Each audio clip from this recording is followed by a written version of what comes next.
Hi, I'm Robert Osborne. I'm joined once again by Chon Noriega, who chose the movies we're showing as part of our Latino Images in Film Festival. He's an author, a professor, and the director of the UCLA Chicano Studies Research Center. Welcome back, Chon. Thank you, Robert. It's great to be here. Good to have you here. Now, our next film is a rare one from the MGM studios in the 1950s. It's far from being a typical glamorous movie about glamorous people. This one's a crime drama set on the Mexican-California border. It's from 1949, and it stars Ricardo Montalban and George Murphy, and the title is Border Incident. Why did you want this to be part of the festival?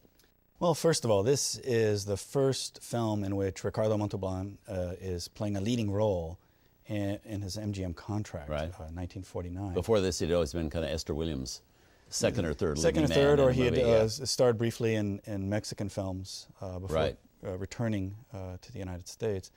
But it's also the first Hollywood film to deal with the Bracero program, which was founded in 1942 during the Second World War as a way of dealing with the labor shortage in the Southwest during the war effort, and also as a consequence of the internment of Japanese Americans. So it was to bring people in to work here? Bringing people in on a temporary basis to work in the United States. And that program ran from 1942 to 1964. So this is the first film to explicitly engage that, to do that within the context of the good neighbor policy.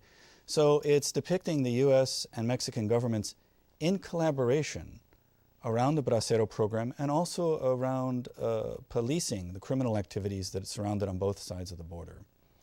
What's really interesting about the film is that it's a crime film. It has a film noir aspects, but it begins almost as a documentary, with a long documentary passage that pretty much sets this up as almost like a newsreel about this issue. And it's an interesting strategy that you see used throughout films in this series, where standard genres that are used throughout the history of Hollywood, that are used sometimes to apply to various ethnic groups and what have you, but when they come to Mexican American or other Latino groups, they add a documentary element, so that trying to emphasize the idea of what you're seeing really is true, not just another variation on fictional genres and narratives. We should also point out this is a very unusual film for MGM to be making. It's a small movie, but it was very influenced by Dory Sherry now being at MGM Studios from RKO, where he instigated doing lower budget films that had something to say, had social issues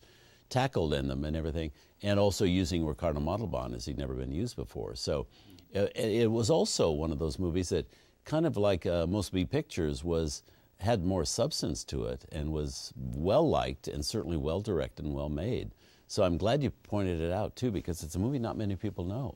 It's not, and they really should. I think that this whole strategy opened up a series of films, 3 of them that we're seeing with Ricardo Montalban, but other films as well. And it really becomes the strategy by which Latino filmmakers, starting in the mid-'80s, are able to make Hollywood films with very low budgets, but able to address social issues, able to bring in actors who otherwise aren't well known within the industry, but to give them a chance and to deal with topics that Hollywood is not dealing with. And besides doing that, making an entertaining film at the same time. Absolutely. So it's not a trial to sit through. It's a gripping film. Yeah. There's some scenes at the end that are real nail biters. Yeah. And it also shows what a good actor Ricardo Montalban was. Oh, absolutely. When he was not swimming with Esther Williams, or bullfighting with Esther Williams, one of the two. Here's the film from MGM in 1949, directed by Anthony Mann, Border Incident. Terrific film. And back with me to talk more about it is Chon Noriega, author, UCLA professor, and an expert on Latino images in film. Interesting movie, and Ricardo Montalban is such a good actor. You know, I don't think, he's in several of our films that we have during this festival, but I don't think MGM really ever took advantage of what a good actor he was. Because again, in those days, if you had any Latino blood, you had to be a Latin lover or something like that. In fact, he starred in Latin Lovers with Lana Turner. No, but he's awfully good in this movie. No, he's great, and it's a chance for him to actually break out of that role. Yeah. One of the funny things about this is he plays a character named Pablo Rodriguez, and it appears to be a name that was on the studio shelves, as it were. We'll see it appear as the main character name in the law list, which we'll see later in the festival. So if they needed a good Mexican-American name. Pablo Rodriguez. Okay. It's the John Smith of Mexican-American characters. Yeah, he was very much, Ricardo was very much an activist in Hollywood, wasn't he? Well, he certainly experienced firsthand the difficulties of breaking out of stereotypical roles when one had a chance to act.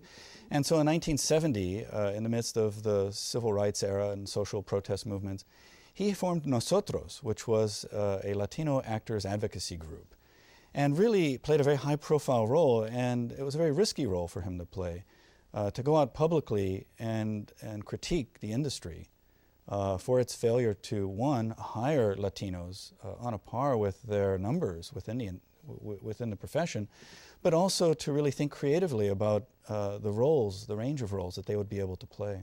Well, he certainly did a great job. Well, let's move on. We have more Ricardo Montalban, in fact. And you stick with us because Chon Noriega and I are going to talk about two films back-to-back set in the world of boxing that we're going to show you. The first is from 1950, and like our last film, also stars Ricardo Montalban, joined this time by June Allison and Dick Powell.